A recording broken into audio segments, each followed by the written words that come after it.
அஸ்ஸலாமு அலைக்கும். இன்றைக்கி நான் இஃப்தாருக்கு என்ன ரெடி பண்ணேன்னு பார்க்கலாமா? மசாலா போண்டாவுக்கு தான் ப்ரிப்பேர் பண்ணிகிட்டு இருந்தேன். ஒரு 3 வெங்காயம் கட் பண்ணிகிட்டு இருந்தேன். அதோட சில்லி பவுடர், கரம் மசாலா, தனியா, கொஞ்சம் மஞ்சத்தூள், அதுக்கப்புறம் பாயில் பண்ணி வச்சுருந்த பொட்டேட்டோ எல்லாமே சேர்த்து ஒரு 5 மினிட்ஸ் குக் பண்ணிட்டேன். கடைசியில் கொத்தமல்லி தூவி இறக்கிட்டேன். அதுக்கப்புறம் பஜ்ஜி மிக்ஸும் ரெடி பண்ணிட்டேன். ஸோ இந்த பேட்டரில் அதை டிப் பண்ணி ஃப்ரை பண்ணி விட வேண்டியதான். இதோட டேஸ்ட் வேறு லெவலாக தான் இருந்தது. ஜூஸுக்கு ரோஸ் மில்க் தான் ரெடி பண்ணிகிட்டு இருந்தேன்.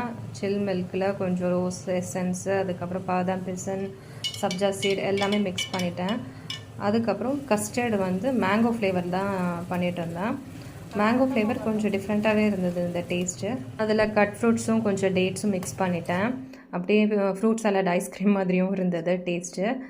அல்ஹம்துலில்லாஹ் இதுதான் எங்களோட இஃப்தார் மெனு இருந்தது. சிக்கன் பாப்ஸு, அதுக்கப்புறம் ஆலு போண்டா, புதினா சட்னி, அதுக்கப்புறம் dates, rose milk, Goa juice. உங்களோட இஃப்தார் என்ன மெனு இருந்தது எனக்கு